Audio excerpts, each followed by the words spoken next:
मराठा विरुद्ध ओबीसी हा संपूर्ण तणावाची परिस्थिती एकूण निर्माण झाली. 14 जणांवरती गुन्हे दाखल झाले. आपण त्या ठिकाणी नव्हता, मात्र आपले कार्यकर्ते आक्रमक झालेले होते. संपूर्ण घटनेबद्दल काय सांगा? मी पहिले तर आपल्या माध्यमातून हे स्पष्ट करू इच्छितो की हा मराठा विरुद्ध ओबीसी असा काही वाद नव्हता.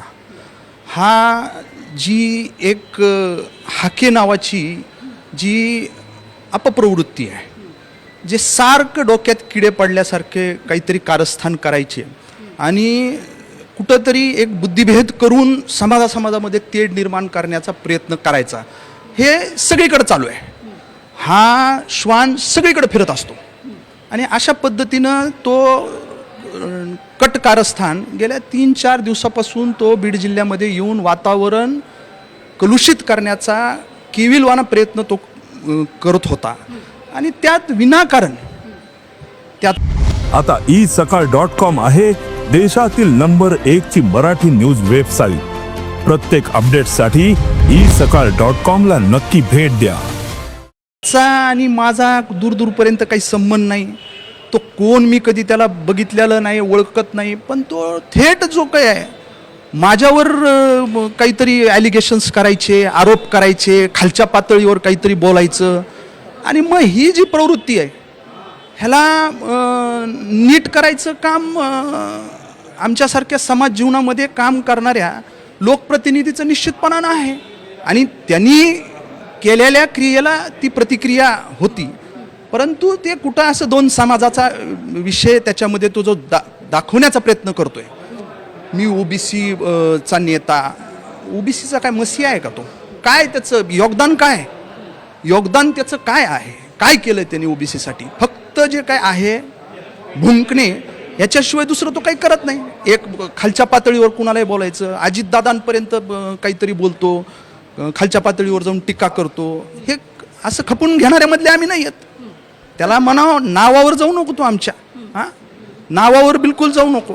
तुला वाटत असेल तर मी गोदाकाठचा वाघ आहे, गंगथळीचा वाघ म्हणतात मला, तो सांगायला लागला. ही गोष्ट नाही चालणार, आमच्याकडे नाही चालणार माझ्या भागात. तुमच्यामधला हा वाद ज्या टोकाला पोचलेला आहे, तुम्ही वारंवार लक्ष्मण हाके यांना श्वान म्हणता. ते जेव्हा तुमच्याबद्दल बोलतात तेव्हा तो तुम्हाला पापड्या म्हणतात. तर असं एकमेकांना ह्या नावाने संबोधणं नाही आहेच ना. जातीवंत नाही, स्ट्रीट डॉग येतो. हां, संबोधनं म्हणजे तिची लायकीच ती आहे. वास्तविक पाहता कसं आहे, आमच्याकडे एक मन आहे की जे काही डुकराबरोबर कधीच कुस्ती खेळायची नसती, त्याच्याबरोबर कधी झटायचं नसतं. कारण काय होतं, एकतर डुकराबरोबर कुस्ती खेळल्यानंतर आपलं अंग आपल्याला सगळी घाण लागती आणि त्याला खूप मजा येत असते ती, त्याच्यामुळे त्याच्यावर कुस्ती खेळायची नसती. पण कसं आहे, हे रानडुकरं जे काही आहेत, आम्ही शेतकरी कुटुंबातले आहेत. शेतकरी म्हणून आम्ही त्या ठिकाणी इथं एक प्रतिनिधित्व शेतकऱ्यांचं करतो. त्याच्यामुळं अशा रानडुकरांना जे शेतीची पिकांची नासाडी करणार आहेत त्यांची जे काय आहे पायबंद करणं, ही सुद्धा जबाबदारी आमची आहे. पण तुम्ही त्यांना आता श्वान म्हणून झालं, डुक्कर म्हणून झालं, रानडुक्कर म्हणून झालं, ते तुम्हाला वारंवार पापड्या या नावाने तुमचं नाव घेत आहेत. त्याची अवकात नाही आहे. तो जो काय आहे ना, त्यांनी जे काही त्यांनी माझ्याबद्दल बोलणं, हे त्याची अवकात तेवढी नाही आहे.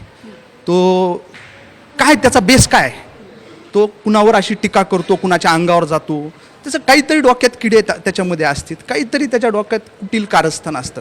माझ्याबरोबर बोलणं, माझ्याबरोबर त्यांनी हे करणं, त्याची तेवढी अवकात, त्याची तेवढी उंची नाही. काल तो मी कुठंतरी पाहिलं, मला कोणी सांगितलं की तो म्हणे की मी इथं येऊन उभा राहतो. याच्या आत्ताच्या निवडणुकीत प्रयोग केला ना त्यांनी, ह्या बाजारू दलालानं तिथं पैसे घेऊन जे काही आहे तिथं एक उमेदवार वंचितचा उभा केला, त्याचा प्रचार केला, तिथं ठाण मांडून होता तो. मी त्याच्या बाबतीत ब्रश शब्दसुद्धा काढला नाही. त्या निवडणुकीमध्ये ब्रश शब्दसुद्धा काढला नाही. तिथं तो जवळपास महिनाभर तिथं मुक्कामी होता, गावोगाव फिरला आहे तो. परंतु कुठंतरी एक अशी वेळ आणि काळ असते, एक अशी हद्द असते. लिमिटच्या बाहेर गेल्यानंतर अशाची नांगी ठेचण्याची जबाबदारीसुद्धा निश्चितपणानं त्या ठिकाणी आमची आहे. आता तो जो काल तिथं त्यांनी वक्तव्य केलं की मी इथं येऊन उभा राहतो, तू इथं येऊन उभं राहायचं जाऊ दे, आधी जे काही आहे मतदारसंघाला इंग्रजीमध्ये काय म्हणतात हेच तू नीट सांग.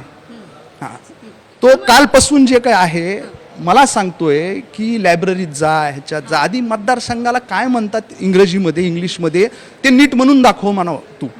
तर ह्या गोष्टी जे काय आहे ह्याची बिलकुल लाईक.